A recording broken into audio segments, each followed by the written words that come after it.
মানে water lily কিভাবে art করব সেই জিনিসটার আমি জাস্ট সিস্টেমটা বলে দিচ্ছি, তারপরে আপনারা বানাবেন। হ্যাঁ, আমি আহ, একটু দেখাই দিচ্ছি কিভাবে করলে আপনাদের সহজ হবে। হ্যাঁ, আপনারা প্রথম দেখেন এরকম একটা যার যেমন সুন্দর করে করতে পারেন, ইটস নট এ প্রবলেম। ধরেন আমি একটা এরকম একটা স্ট্যান্ড নিলাম। হুম, স্ট্যান্ড নেওয়ার পরে সাপোজ এটা হোয়াট কালার করি তাহলে দেখতে পাবো। ধরুন আমি একটা স্ট্যান্ড নিলাম। হুম, এটা একটা স্ট্যান্ড নিলাম। নেওয়ার পরে আমি কি করব, পেন টুলে ক্লিক করব, এটা ঠিক মাথার কাছে যাব,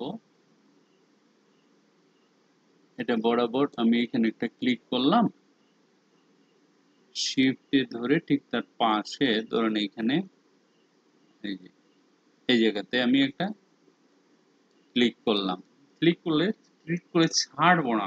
হ্যাঁ, এই যে দেখুন নিচের দিকে এরকম, এরকম ভাবে, এরকম না, এরকম না, শাপলাটা নিচের দিকে একটু মোটা থাকে নিচে। হুম, পাতাটার নিচের সাইডটা একটু মোটা থাকে, এই যে এরকম এই টাইপের থাকে। ওকে, ধরেন এখানে আপনি একটা ক্লিক করলেন, ক্লিক করার পরে আমি এখানে আসলাম, এই যে এরকম একটা নিলেন, নেওয়ার পরে এটা আমার দরকার নাই, ডিলিট করে দেন, ফিনিশ।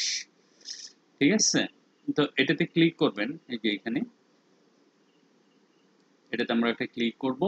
ক্লিক করার পরে আমরা চাইলে একটু মোটা করে নিতে পারি, পরে আমরা এটাকে কি করে দেব, ধরুন আমরা মোটা নিলাম। হ্যাঁ, এখানে ক্লিক করব। ক্লিক করার পরে দেখেন রোটেট টুলের নিচে একটা রিফ্লেক্ট টুল আছে। হ্যাঁ, এখানে একটা ক্লিক করবেন, এই যে এই জায়গায়। ওকে, ক্লিক করার পরে আপনি অল্টারে ধরে তার মাথায় একটা ক্লিক করবেন, এই যে অ্যাঙ্কর পয়েন্ট মাথায় অল্টারে ধরে যখন ক্লিক করবেন, অটোমেটিকলি এখানে যতটুকু আছে অতটুকুই হয়ে যাবে। ঠিক আছে, তারপরে কি করবেন, এই যে এই অংশটাকে সিলেক্ট করে এখানে জয়েন দিয়ে দেন। হ্যাঁ, নাহলে তো সমস্যা হবে। তারপরে এই অংশটাকে সিলেক্ট করে এই অংশ থেকে একটা জয়েন দিয়ে দিবেন। ওকে, ওকে করে দিন, সমস্যা নেই। দেখেন এখন মেজারমেন্টটা সমান হলে সুন্দর হয়। হ্যাঁ, তারপরের যে স্টেপটা এগুলি পারেন আপনারা, এখানে ক্লিক করবেন। ঠিক আছে, না আমি এক কাজ করি, সিলেক্ট করেন, সিলেক্ট করার পরে রোটেট টুলে ক্লিক করেন, রোটেট টুলে ক্লিক করে এই জায়গাতে একটা ক্লিক করবেন, এই যে এখানে। ওকে, এখানে ক্লিক করে আপনি অল্টারে ধরে ঠিক তার মাথার থেকে এইদিকে একটু বাঁকা করবেন। দেখেন আমরা বাঁকা করতে পারতেছি। ঠিক আছে, এই যে এতটুকু করলাম।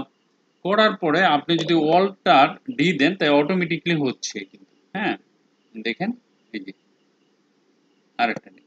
ওকে, এখন আপনি পুরাটা সিলেক্ট করবেন, আমি জাস্ট খালি সিস্টেমটা বলে দিচ্ছি। পুরাটা সিলেক্ট করে শিফটে ধরে এই লাস্টের এটাতে ক্লিক করবেন। ঠিক আছে, তখন এটা ডিসিলেক্ট হয়ে যাবে।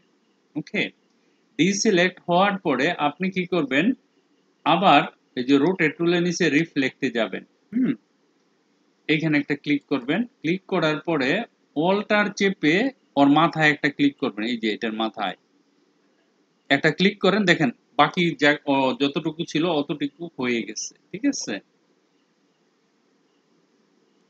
ওকে, এতটুকু ক্লিক করতে পারেন। ক্লিক করার পরে আপনি ধরেন এটাতে ওর কালারটা আমরা যদি বর্ডারটা একটা ডিফারেন্ট কালার দিই, কিরকম হতে পারে, আমরা ব্ল্যাক কালার নিতে পারি। ব্ল্যাক শাপলার ব্ল্যাক কালার হয়। আচ্ছা, আমরা একটা কালার নেই, এরকম একটা কালার নিতে পারি, দেখি। হ্যাঁ, এরকম নিতে পারেন আপনি। তারপরে পুরোটা সিলেক্ট করে আমরা ফিল্ড কালার যদি সাদা দেই কেমন হয় দেখি। ঠিক আছে, একেবারে খারাপ না, চলে। ঠিক আছে, তারপরে গেলাম এখানে হালকা শ্যাডো দিয়ে দিতে পারেন, একটার সাথে আরেকটা দেখি কেমন হয় শ্যাডো দিলে। আমি জাস্ট আইডিয়ার উপর রাখতেছি যে এরকম করে চিন্তা করতেছিলাম বলে কিভাবে শাপলা আঁকা যায়। ড্রপ শ্যাডো দিলে কিরকম হয়, একেবারে খারাপ দেখা যায় না। এখানে একটা ডান্ডা শাপলার যে আছে ওইটা লাগাই দিবেন, এগুলো আপনারা করবেন, আমি হলে সিস্টেমটা বলে দিচ্ছি। হ্যাঁ, তারপরে আপনি এখানে একটা ক্লিক করেন, এই যে এখানে ক্লিক করে, এখানে চলে আসবেন।